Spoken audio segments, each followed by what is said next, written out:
আব্দুল্লাহ বিন মাসউদ রাদিয়াল্লাহু তাআলা আনহু বর্ণনা করছেন, মান সাররাহু আইয়াল কাল্লাহ, কেউ যদি পছন্দ করে যে আল্লাহর সাথে সে সাক্ষাৎ করবে, গাদান মুসলিমান, আগামীকালকে মুসলিম হয়ে, আগামীকালকে প্রত্যেক দিন যা আসছে যে আগামীকালকে হোক আর 10 বছর পরে হোক, সেগুলি হচ্ছে আগামীকাল, খুব নিকটে।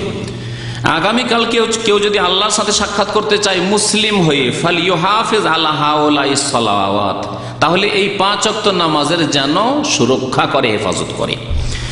হাইসু ইউনাদা বিহিন্না, যে 5 ওয়াক্ত নামাজের জন্য আজান দেওয়া হয়, জানিয়ে দেওয়া হয়, এমন নয় যে জানতে পারছি না, জানিয়ে দেওয়া হয়। আর আজকাল তো পকেটে পকেটে মোবাইল রয়েছে, টাইম টেবিল রয়েছে, ঘড়ি রয়েছে। ফাইনাল্লাহ শারা আলে নবিয়িকুম সাল্লাল্লাহু আলাইহি সুনানাল হুদা, কারণ আল্লাহ পাক রব্বুল আলামিনের পক্ষ থেকে নবী করিম সাল্লাল্লাহু আলাইহি সাল্লামের জন্য যে শরীয়ত নাযিল হচ্ছে তা হচ্ছে হিদায়াতের আদর্শ, হিদায়াতের আদর্শ। ওয়া ইন্নাহুন্না মিন সুনানিল হুদা, এই 5 ওয়াক্ত নামাজ হচ্ছে হিদায়াতের আদর্শের অন্তর্ভুক্ত। ওয়ালাউ আন্নাকুম সাল্লাইতুম ফি বুয়ুতিকুম, তোমরা যদি নামাজ পড়ো কিন্তু ঘরে, কিছু লোকের স্বভাব আছে, আমাদের সমাজে কিছু লোকের বদ স্বভাব আছে, ঘরে নামাজ পড়া, ইচ্ছে করে ঘরে নামাজ পড়বে। ফজর নামাজ যদি মসজিদে যায় তো বেশি সময় লাগবে, অথবা 5 মিনিট লাগবে, 5 মিনিট আর কষ্ট করবে না। অথচ দুনিয়ার কাজে ওর রুটি কিনতে যেতে হবে, 5 মিনিট হেঁটে যাবে, দুধ কিনতে যেতে হবে 5 মিনিট, কেন 10 মিনিটও হেঁটে যাবে, এবং গাড়িতে করে যাবে, নামাজের জন্য না।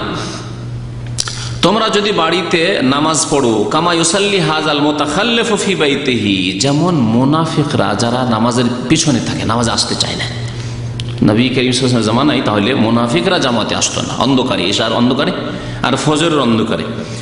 লা তারাকতুম সুন্নাতা নবিয়িকুম, তাহলে তোমরা নবী করিম সাল্লাল্লাহু আলাইহি ওয়াসাল্লামের আদর্শকে ছেড়ে দিবে। মনে রাখবেন যে হাদিসে যেখানে সুন্নাত বলা হয়েছে মানে নবীর তরিকা, সেটি ফরজও হতে পারে, সুন্নতও হতে পারে। কারণ সুন্নতটা ফরজের যে বিপরীত, মানে সুন্নত মানে ফরজের মতো গুরুত্বপূর্ণ নয়। এই যে পরিভাষাগুলি মুস্তাহাব, মুবাহ, জায়েজ, এগুলি পরিভাষা ফোকাহে কেরামরা পরে আবিষ্কার করেছেন। হাদিসে যেখানে সুন্নত বলা হয়েছে মানে নবীর তরিকা, নবীর আদর্শ, নবীর আদর্শ। বরং কোরআনে কারীমে আল্লাহ পাক রব্বুল নীতিমালাকে সুন্নাতুল্লাহ বলা হয়েছে, ওয়ালান তাজিদা লিসুন্নাতিল্লাহি তাবদীলা, আল্লাহর সুন্নত মানে আল্লাহর নীতিমালার কথা বলা হয়েছে। তো এখানে যে সুন্নত বলা হয়েছে তার মানে এই নয় যে ফিকহের ভাষায় সুন্নত মানে ফরজ নয়, সুন্নত না।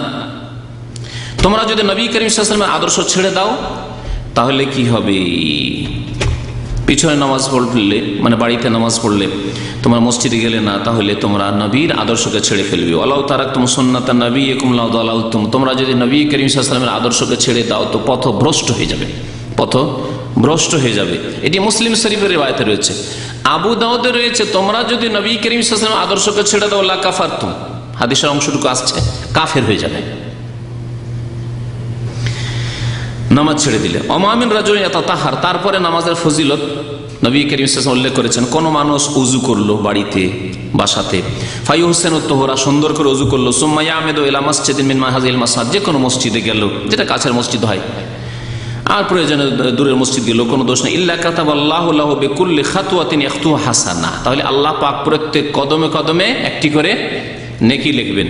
ওয়া ইয়ারফাউ বিহা দারাজা, আর প্রত্যেক কদমে কদমে আল্লাহ পাক একটি মর্যাদা উঁচু করবেন। ওয়া ইয়াহুত্তু আনহু বিহা সাইয়্যা, এবং প্রত্যেক কদমে কদমে একটি করে কি করবেন?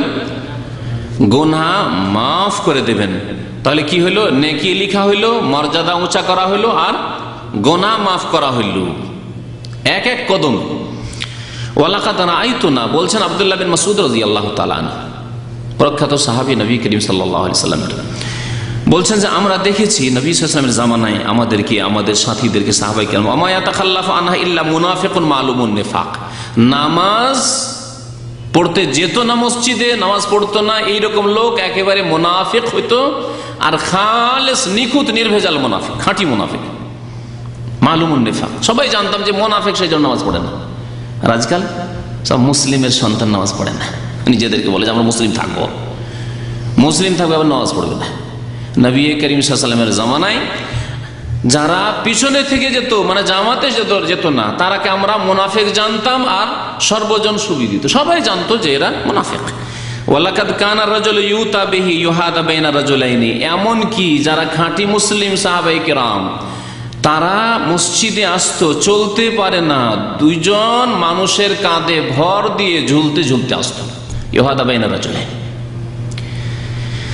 হাত্তা ইউকাম ফিস সাফ, নিয়ে এসে কাতারে কোন রকম করে দাঁড় করিয়ে দিত বা বসিয়ে দিত। এইভাবেও জামাতে আসত সাহাবায়ে কেরামদের জামানায়। এত গুরুত্ব ছিল মসজিদে নামাজের। সহিহ মুসলিমের হাদিস, নবী করিম সাল্লাল্লাহু আলাইহি ওয়াসাল্লামের আরেকটা হাদিসের কথা বলছিলাম, আবু দাউদের, ওয়ালাউ সাল্লাইতুম ফি বুয়ুতিকুম ওয়া তারাকতুম মাসাজিদাকুম, তোমরা যদি মসজিদ ছেড়ে দিয়ে বাড়িতে ঘরে ঘরে নামাজ পড়ো, তারাকতুম সুন্নাতা নবিয়্যিকুম সাল্লাল্লাহু আলাইহি ওয়াসাল্লাম, নবী করিম সাল্লাল্লাহু আলাইহি ওয়াসাল্লামের আদর্শকে তোমরা ছেড়ে ফেলবে। সুতরাং জামাতের নামাজ পড়া ফরজ। এই ক্ষেত্রে ইখতিলাফ রয়েছে, একদল বলছেন সুন্নাতে মুআক্কাদা, আরেকদল বলছেন যে ওয়াজিব বা ফরজ। ওয়াজিব ফরজ একই জিনিস। তো জামাতে নামাজ পড়া, যার কোনো ওজর নেই এবং আজান শুনতে পায়, মসজিদে গিয়ে জামাত সহকারে নামাজ পড়া ফরজ। ওয়ালাউ তারাকতুম সুন্নাতা নবিয়্যিকুম সাল্লাল্লাহু আলাইহি ওয়াসাল্লাম, তোমরা যদি নবী করিম সাল্লাল্লাহু আলাইহি ওয়াসাল্লামের আদর্শ ছেড়ে দাও, লাকাফারতুম, তাহলে তোমরা কি হয়ে যাবে? কাফির হয়ে যাবে, বললেন আবু দাউদের হাদিস। একটি হাদিস।